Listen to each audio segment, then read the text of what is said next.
Make your next move with American Express Business Platinum. Earn 5 times membership rewards points on flights and prepaid hotels booked on AmexTravel.com. And with a welcome offer of 150,000 points after you spend $20,000 on purchases on the card within your first 3 months of membership, your business can soar to new heights. Terms apply. Learn more at americanexpress.com/business-platinum. Amex Business Platinum. Built for business by American Express. Listen closely. That's not just paint rolling on a wall. It's artistry. A master painter carefully applying Benjamin Moore Regal Select eggshell with deftly executed strokes. The roller lightly cradled in his hands, applying just the right amount of paint. It's like hearing poetry in motion. Benjamin Moore, see the love.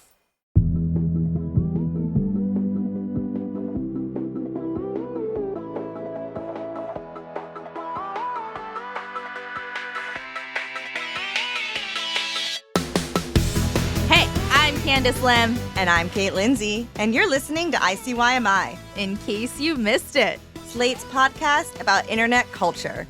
And Candice, astronomer affair over in the past. That is old news, because the new thing I keep seeing on my timeline is about something called the T app.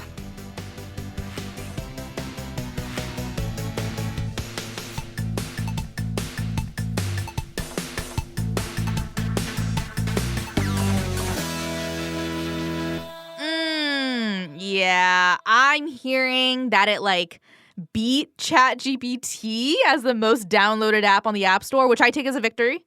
Yeah, you know what? Yeah, you got to take what you can get. For a while, this T app, it was a hot new app. It was this kind of dating safety advice app for women, but what it really was a place for you to go and either share red flags about men you know, or go on and ask if this man you're seeing or thinking about seeing has any red flags. It was basically those "are we dating the same guy" groups in app form. It looks like Pinterest. It's just a grid of men in your area, and under each photo, there's green flags for them and red flags. And when you click on those photos, it's basically like Reddit. People can comment with their experiences. It is like FBI girly to the max. Right. And the thing is, at first, kind of a feministy sounding concept. Yeah, but then, as things often do, it goes south real quickly. So last week, 404 Media reported that the T app's data was breached. And so all these tools that it used for safety reasons and privacy reasons to verify identities, like people's IDs and selfies of the women, those were all accessed and leaked onto 4chan. And that's just not... if you're not aware of 4chan, keep it that way. But let's just say it is not the place on the internet where women's data is safe. And, it spilled over from there onto Twitter. It really made a huge viral moment. And like we said, knocked astronomer out of the zeitgeist. Yeah. And I will say, when I heard about this leak, my heart dropped. Half of me is worried about all of these women who were asked to give their selfie just to verify they were women to get on the app. I'm worried about the metadata that's held in those selfies, and the fact that now they've made location maps of where all of these leaked selfies came from. Security wise, I'm so upset. Other half of me is excuse me, Mr. T app, did you not see this coming? I know. It feels like no one was really safe in this scenario, because the women, their identities are now exposed. But then, the men are kind of thrown into this huge bucket of quote unquote red flags. But those red flags really range in severity. And, I think what made this particularly antagonistic for the men watching this go down was they had no idea if they were in there or not, and weren't able to give any voice of their own. Now, this is not to say the hackers had a right to do what they did, but this is to say it is, I think, understandable that both sides feel kind of uncomfortable about this. Yeah. And I think this opens up a conversation about the T app and if it was actually useful and productive, right? Because when we talk about this system of green flags and red flags, there are two problems. First off, your red flag might be pink to me, might be beige to me. The other thing is the things that I hold as deal breakers, maybe you don't care about. Right. I've always, like, for instance, split the date. You know, like, we put both our cards down. To me, that signals an equitable relationship is ahead. But for other people, if the man doesn't pay on the first date, like, it's over for them. Like, dating is very subjective. But I do think it's interesting that we are having this discussion yet again about how horrible dating is because, Kate, the first time we met was on our State of Dating Apps episode back in 2024. Mm-hmm.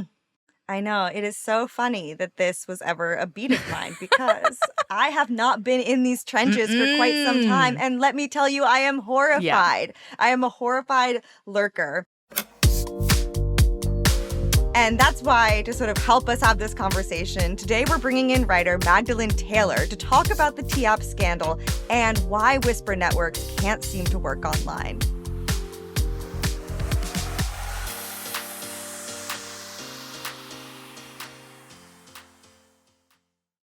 This podcast is brought to you by Progressive Insurance. You chose to hit play on this podcast today. Smart choice. Progressive loves to help people make smart choices. That's why they offer a tool called Auto Quote Explorer that allows you to compare your Progressive car insurance quote with rates from other companies. So you save time on the research and can enjoy savings when you choose the best rate for you. Give it a try after this episode at Progressive.com. Progressive Casualty Insurance Company and affiliates. Not available in all states or situations. Prices vary based on how you buy. This podcast is brought to you by Progressive Insurance. Fiscally responsible, financial geniuses, monetary magicians. These are things people say about drivers who switch their car insurance to Progressive and save hundreds. Because Progressive offers discounts for paying in full, owning a home, and more.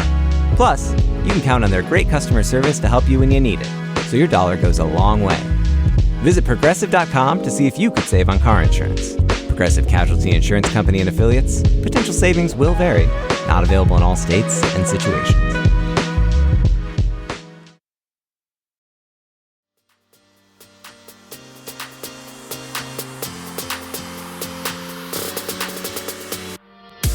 And we're back.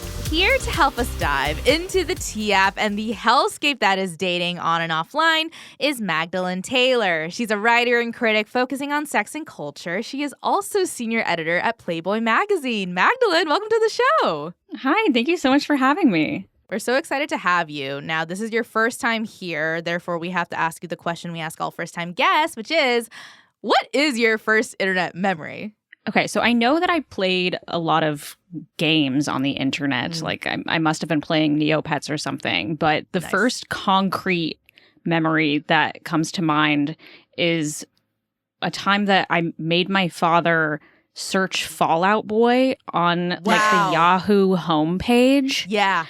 And I love the surrogate search. Like, it's like you couldn't do it, but he had to do it. Yeah. Nothing came up. Like, nothing Fallout Boy related came up. Instead, there was just like, I don't know, like something, news stories about like something bad happening to a child. And like a boy who fell out. Yeah. Like, boy falls out of window. Yeah. And my dad was like, no, this is this is not right. Okay. Now, real question, who is your favorite Fallout Boy? I mean, it was just Pete Wentz. Yep. Mm-hmm. I don't know. It's kind of fitting because I feel like dating, sexuality, men on the internet, that's kind of the niche you find yourself in. So you're saying your first internet memory was not downloading an app and potentially doxing a man on it. Correct. Didn't get there quite at that age, yeah. Quite at that age. But yeah, so what we're talking about today, speaking of doxing men on apps, is this app called T. I just want to talk about the specifics of what it is before we kind of dive into the ethics of it all and then what happened later. So T has been around for a few years, and it is essentially like an Are We Dating the Same Guy Facebook group. It is a place where you can either look for or submit red flags or green flags and like vet the men you know. So the app boasts things like running background checks and criminal record searching and also checking men's names against sex offender registries, which you can like do on your own theoretically if you want to go to all that effort, but it kind of makes it easy. It will identify if they're catfish by, I guess, like, you know, kind of reverse image searching. And you can also chat with each other, search for other posts, and create custom alerts for the names of certain men. So like even if there's nothing in there yet, there might be, and you'll get like a push notification. And it sounds a little dystopian, but according to the website, over 4,647,000 quote, verified women have joined, and they purport to verify this by having the women submit IDs or selfies. And it also tries to keep things kind of private. You know, screenshots are blocked. It's very like it's not invite only, but people who I know have tried to get in recently are on a waiting list. It's trying to keep it secret, except for, like we've said, it is shot to #1 on the App Store. Mm-hmm. And Magdalene, you know, you wrote a great Substack about the T-app era we're kind of in. It's called Gender Relations Have Made Dating a Hostile Act. Putting the hack aside for a moment, what is your reaction to this app as a concept? I first became familiar with the app a few months ago, and I guess my initial reaction was honestly surprised that it had taken this long for an app like this to exist. And so seeing it, you know, shoot up to #1 in the App Store didn't really come as that much of a surprise. I think definitely a disappointment, but not a surprise.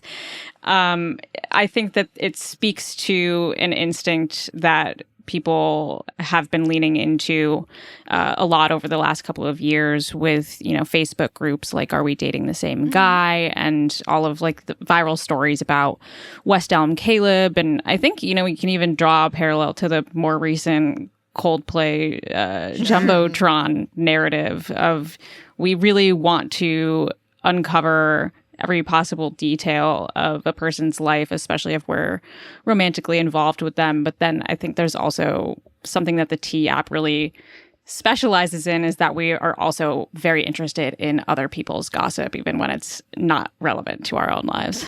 Yeah, I was kind of surprised by my reaction to this app because my friend sent it to me, and on first glance, it like rubbed me the wrong way. And I was trying to figure out like, what don't I like about this? Because it does on paper speak to all my kind of like values of like women supporting women, whisper networks, protecting each other. And I really think it was when I got to create custom alerts for the men's names that I started to be like, wait, this feels like it sets up a very interesting relationship between you and a romantic prospect if that's how you already view them. Like, even if you haven't seen any red flags, the fact that you are setting up an alert suggests you think there will be, or you're always leaving space for there to be.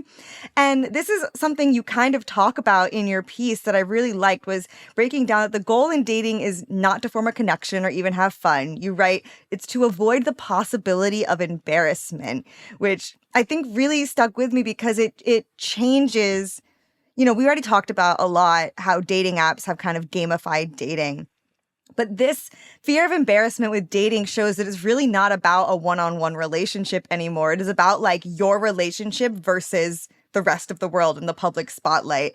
What did you kind of mean when you were saying dating is about embarrassment now? How did you kind of get to that conclusion? I think I first drew that sort of conclusion after the Harry Sisson, is that his name? Yes. After that whole scandal. Yeah. And like Harry Sisson, he was this guy who was kind of one of the faces of like the DNC. He was like TikTok famous.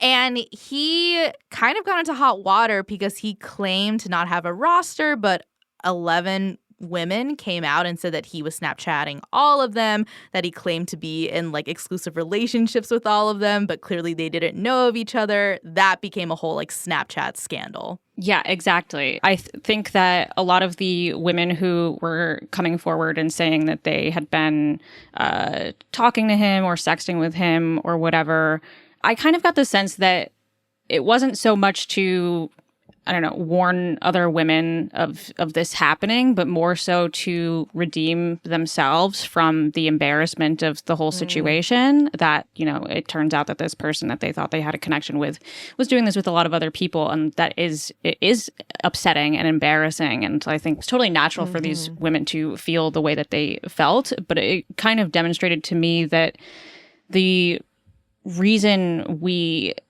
fear that sort of thing happening to us is in large part not just the disappointment of a partner not being who you thought they were, but the embarrassment of that coming out publicly, and to like the idea that you've been duped and other people know about it. And so I think that that's what the T app is like. Really, a lot of women are hoping to avoid experiences like that. And I think that's a perfectly understandable thing to want to avoid. But I think that like the name of the app itself, T, reveals that it's like really not so much about helping women, protecting women, women's safety. It's about like gossiping and like digging up dirt. And I don't know, have either of you spent any time on the app? Candice tried to get in. I know that. Well, this is the trouble of our time. So literally on Friday, the day that the 404 Media piece about it getting hacked went up, I like had already signed in. I did not give them my driver's license though, so I think I'm okay, guys. But yeah, to this day, just checked. They literally were like, so you need to apply again. You didn't get off the wait list, even though we said it would take 17 hours. You need to apply again. And they literally wrote, please submit a photo ID or like social media profiles. And I was like, hold on. Like you just got crazy headlines for this exact thing that you're asking me for. Like, what makes you think I'm going to jump in? But what about you? Were you able to access any of it as a user? Yes. So I signed up a few months ago. I believe my data is not entirely compromised. Yes, I think it's I think it's a 2024, and like after 2024 they moved the data somewhere more secure, and so it's anyone who signed up before that, I believe. Yeah, okay, great. So you all are safe. We're marked safe. I'm pretty sure I'm okay, but I signed up a few months ago, so it wasn't during the big boom that they've been having with all the signups. And so I have been, I looked at it a little bit when I first heard of it and kind of kept it in my back pocket. I think honestly waiting for this moment to come that like it would blow up. Yeah. And so I have been on it more lately. And I would say like maybe 1 in 200 of the men that I see on there have like serious allegations against them. Most of what I see is a lot of people just posting pictures of men and being like, do you have any tea about him? Right. But a lot of the time it is genuinely women looking at a picture of a guy and saying, like, he looks like he has bad vibes, or even like he looks gay is a really big thing that I see on there. Interesting. I mean, for one, that's just really homophobic. But two, it also just speaks to this real fear of embarrassment that you were talking about. Like, women do not want to be caught off guard. Right, exactly.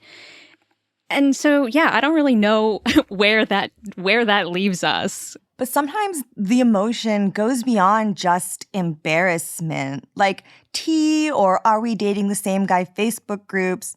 Using them and posting on them kind of sometimes feels like we're playing hot potato with shame. And like, what I mean by that is, when a woman gets ghosted or finds out that the guy she's dating is seeing other women, even though she shouldn't, it's like natural to project that shame back onto yourself. And posting the man on one of these platforms, that's taking the shame off you and putting it on him.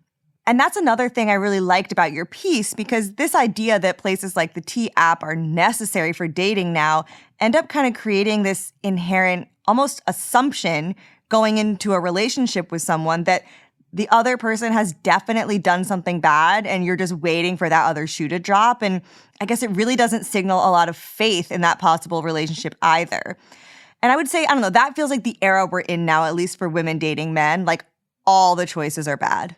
Yeah, exactly. I think this is definitely a product of this broader hetero-pessimism moment that we are seeing, with, a variety of New York Times stories to that effect. But yeah, it definitely reveals that there's so little faith for men in general, and some of that is probably warranted, but it seems like that is now the baseline mentality is sort of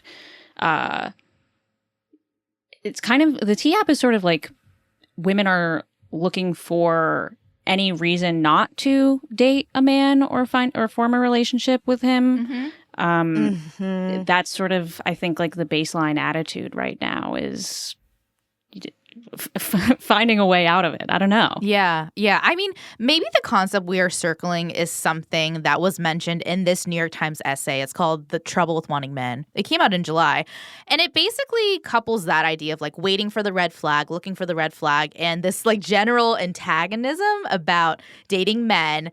And this writer calls it heterofatalism. What does that mean to you? How would you kind of describe that? Well, so it's a progression from heteropessimism. Mm-hmm. Heterofatalism extends that pessimism further to you don't even just feel negatively towards the whole thing, but you think there's basically no hope for it whatsoever. Yeah, dating is like doom scrolling now. Yes. Yeah, I don't know. And like, you know, the intentions of these apps are rooted in something good. You know, like we were saying, dating apps, they come in, they want to make it easier to meet people. But then it kind of becomes you have too many options and no one can commit. And then you're having bad experiences. So then T is like, okay, I'll fix that. Let's weed out the bad men. And then it's like, oh, maybe all men are bad. And so it's like they come in to fix these issues with dating, but they often just end up exacerbating them. And, you know, that's how we get to heterofatalism, which it didn't come out of nowhere. Like, it's the trendy new term. But as we were saying, like West Elm Caleb, Henry Sisson, there's been a number of viral moments that preceded this that got us to this point of like, maybe all men are bad. Because not only are people having difficulty dating in their real lives, now that this has become entertainment, it's also like half of what you consume online. Yeah, I think that there is sort of... I think that like what you're saying with it being what you consume online speaks to how it's become really popular to have these sorts of narratives about men. And in the T-App's branding, it talks a lot about being a girl's girl and women supporting women. And, you know, that's all great. But it has made it so that if you... Honestly, it seems like if you like men and you want to date them and feel positively toward them, then you are therefore not a girl's girl and you're not women supporting women. And so there's this broader, I think there's this broader encouragement happening for women to buy into heteropessimism and heterofatalism. And I think that is largely social media driven writ large, if we're going to consider T a social media app, which it is. Yeah, because the thing about, the funniest thing too about the idea that T was meant to be like a girls app, it was founded by a guy. It was founded by a guy who made this app because he watched his mom have these like frustrating, wild dating stories. And this is a situation where I'm kind of like, is it possible this was like right message, wrong messenger of kind of like, we are surrounded in this like world of dating apps and T-app and like all these things that are trying to make dating better, unto which I would say first off, was dating ever good? But then you have like the T-app founded by a guy who just didn't really have the experience as a woman to understand why inevitably women would be doxxed or why inevitably an app where women talked about men would be considered offensive to someone or a target for men.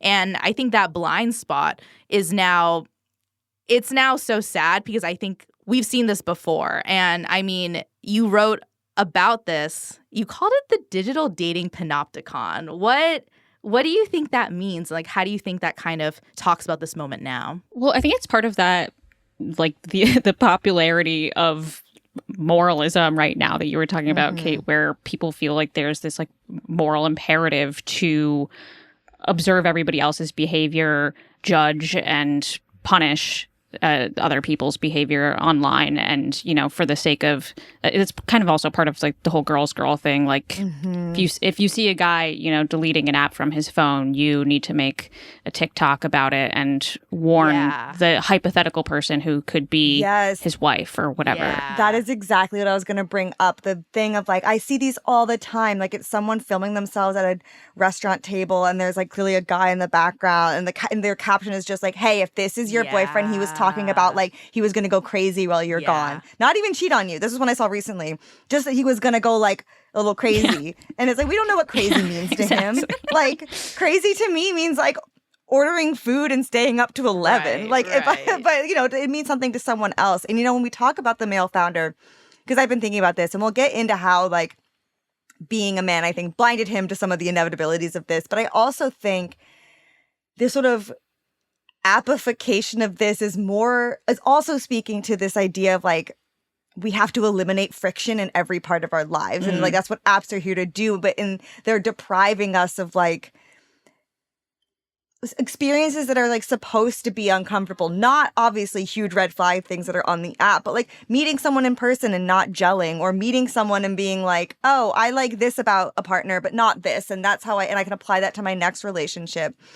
And when you don't have any of those experiences, I don't think you could really know who you are or what you want. And I also think it's like I always tell this story. I swiped left on Tyler, my husband, when I was on a dating app, like years ago. And now we're married. And it's just like, I think there's only so much that romance through a screen can really do for you. We're going to take a break here, but when we come back, we're going to talk about how past attempts to create online whisper networks have failed, and if bringing these connections online was always doomed from the start.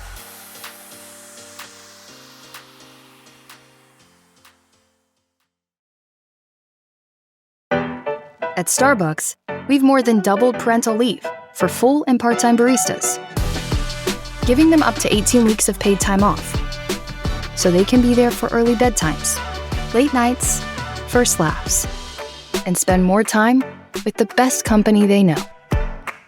At Starbucks, benefits like parental leave are just the start. Learn more about Starbucks industry-leading benefits at starbucks.com/partners. The 7-seat Volvo EX90 is a car made for finding tranquility in midtown traffic with a serene Scandinavian interior. The fully electric Volvo EX90 is perfect for New York. Visit volvocars.com/US to learn more. This episode is brought to you by Chevrolet. Chevy certified service technicians are factory trained to fit your vehicle with the tires specifically developed for it. And with our tire price match guarantee, you get the best fit for the best deal. Let us do the work. Available on select eligible tire brands at participating dealers only. Offer ends 12/31/2025. Terms apply. See dealer for complete details. Visit Chevrolet.com/service to learn more.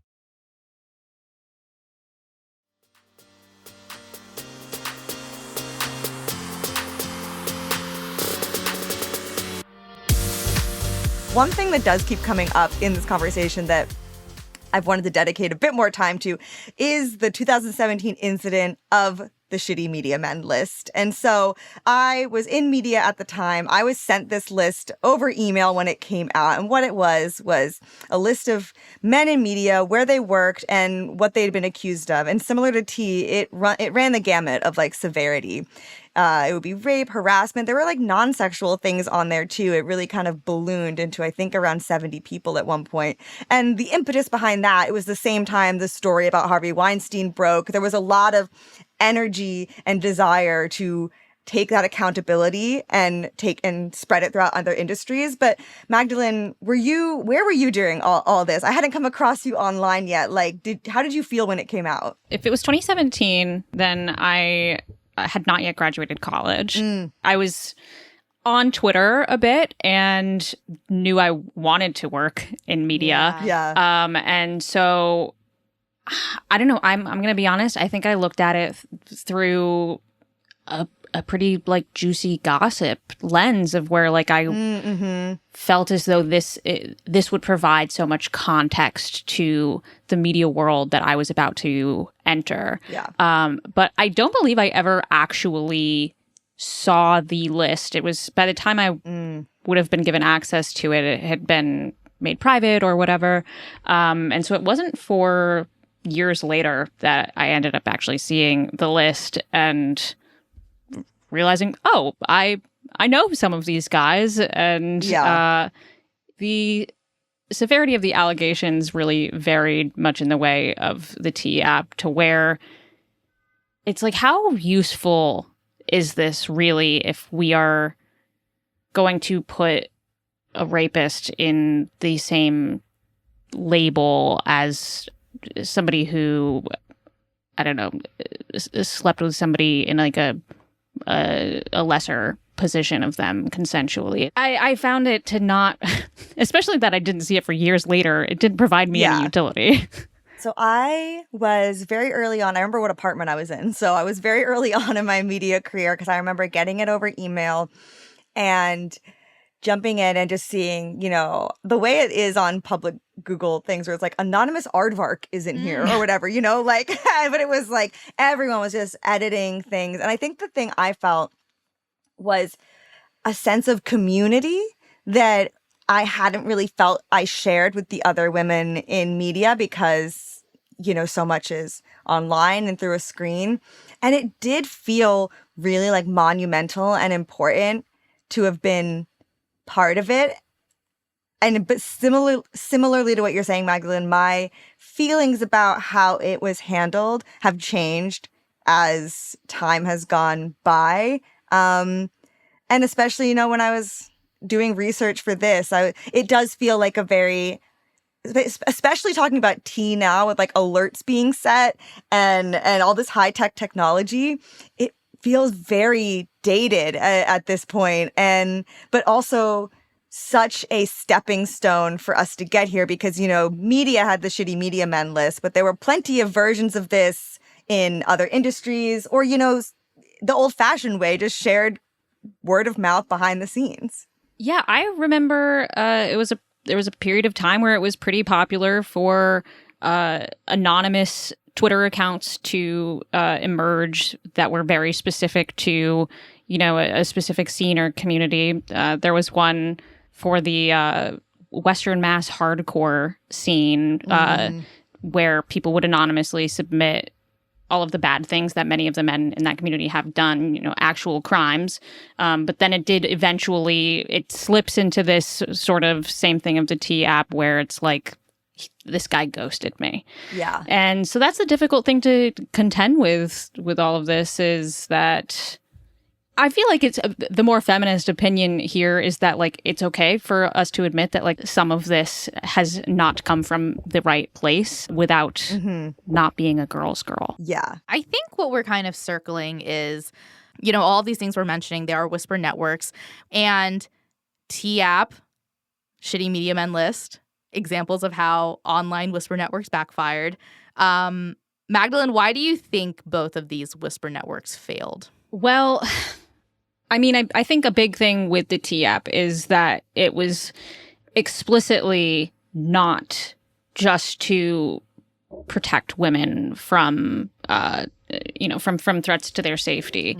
That it's explicitly about gossiping about men. And I think part of the problem with the T-App is that the language it uses in identifying, you know, what could be wrong with a potential partner is itself very vague. You know, it's explicit in that it's about gossiping, but the terms that we use in that gossip are vague. I think red flag and green flag can mean anything. Yeah, toxic, problematic. Yes. And some red flags are actually quite pink to other people. Exactly. And so, you know, I think that is part of why people really reacted this way with the T-App, is that I think a lot of men who have, you know, maybe they cheated on somebody a couple of years ago, maybe they've ghosted somebody, whatever, they were like, oh shit, now I might actually be in this one, you know. I probably wasn't in the shitty media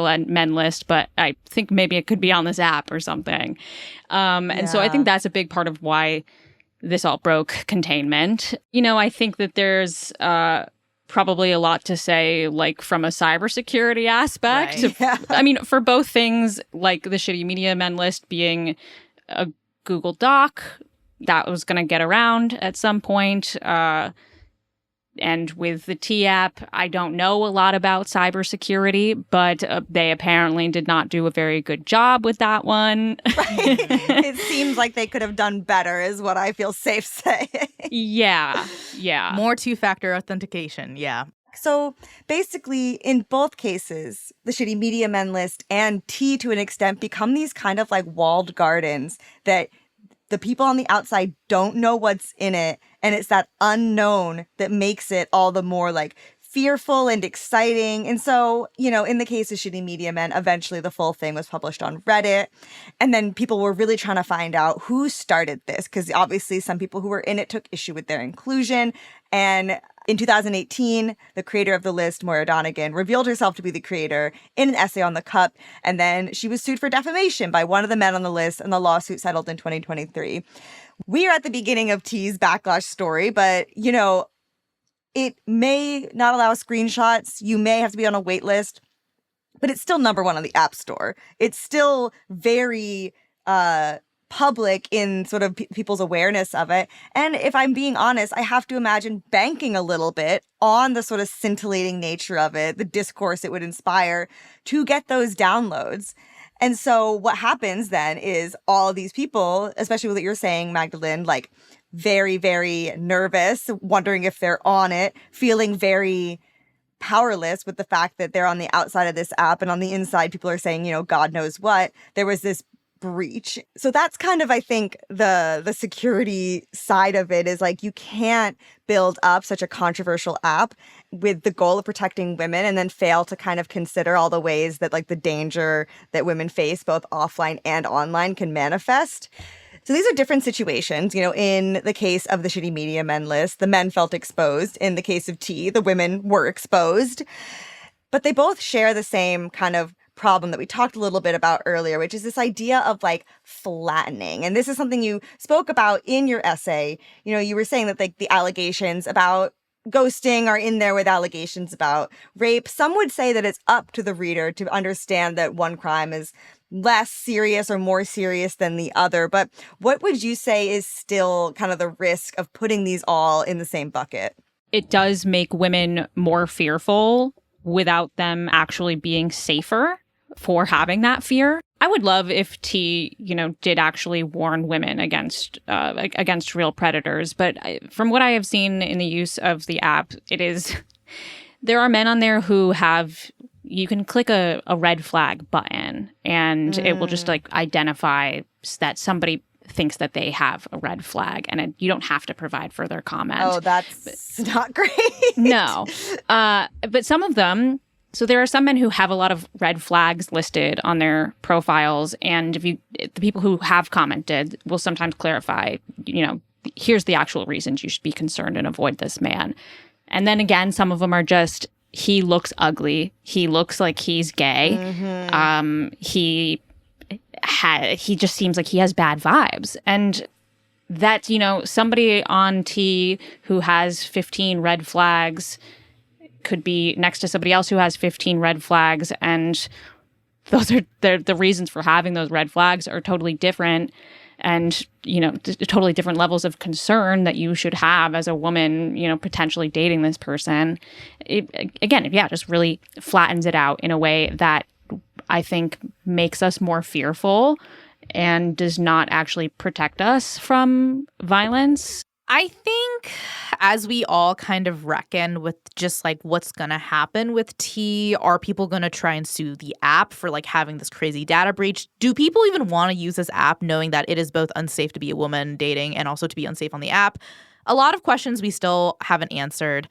One thing I'm wondering is like, should we give up on Whisper networks really working online? Is the Whisper network the issue, or is it the fact that anything online is and probably will break containment at some point and backfire against us?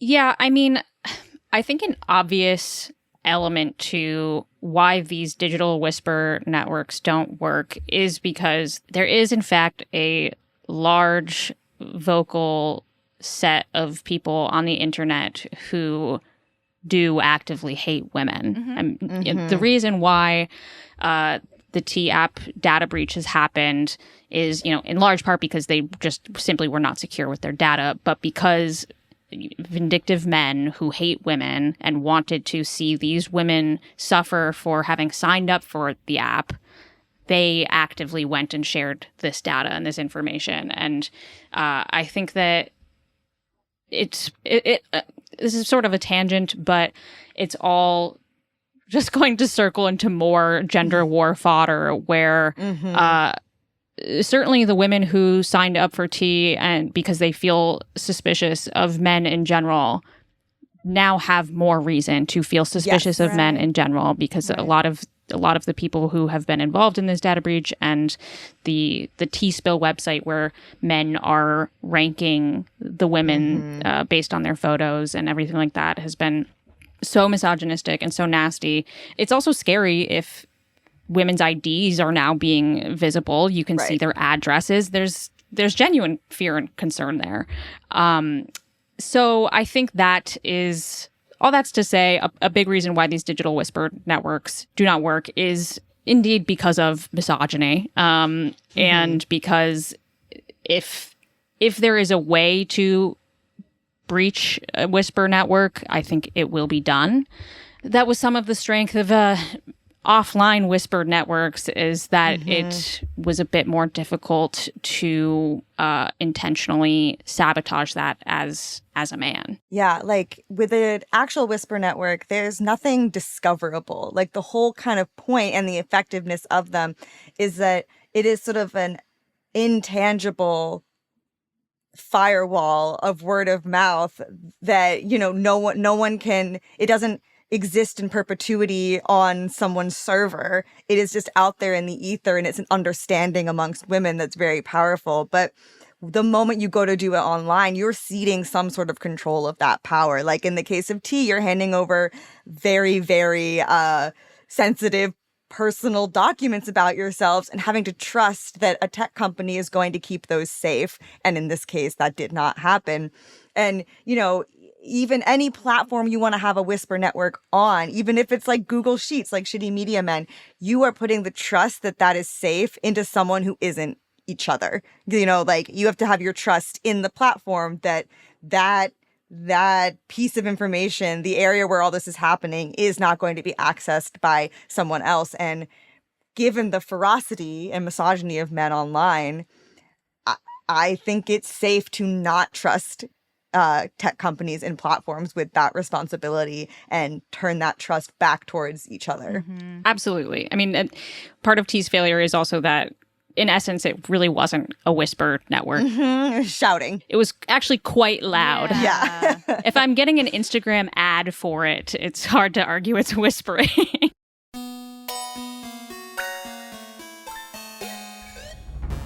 Okay, that's the show. We want to thank Magdalene Taylor for joining us this week. You can read her work on Substack at magdalene.substack.com. We'll be back in your feed on Wednesday, so definitely subscribe. That way, you never miss an episode. You can follow us on Twitter and now IG at ICYMI_pod. And you can always drop us a note at ICYMI@slate.com. ICYMI is produced by Vic Whitley-Berry, Candice Lim, and me, Kate Lindsay. Daisy Rosario is our senior supervising producer. Mia Lobel is Slate's executive producer of podcasts. And Hillary Fry is Slate's editor-in-chief.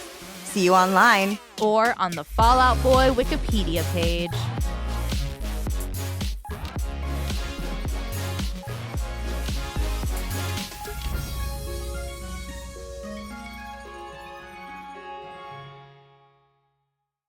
Want to live better? We've got a lot of work to do. Join Chris Hemsworth in National Geographic's new Disney Plus original series, Limitless. Live better now. I'm diving headfirst into cutting-edge science to uncover 3 powerful secrets to living better right now. The growth that occurs through any challenging experience is really what we seek.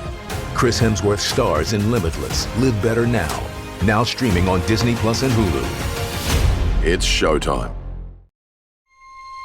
This episode is brought to you by FX's Alien Earth, the official podcast. Each week, host Adam Rogers is joined by guests, including the show's creator, cast, and crew, in this exclusive companion podcast. They will explore story elements, deep dive into character motivations, and offer an episode-by-episode behind-the-scenes breakdown of each terrifying chapter in this new series. Search FX's Alien Earth wherever you listen to podcasts.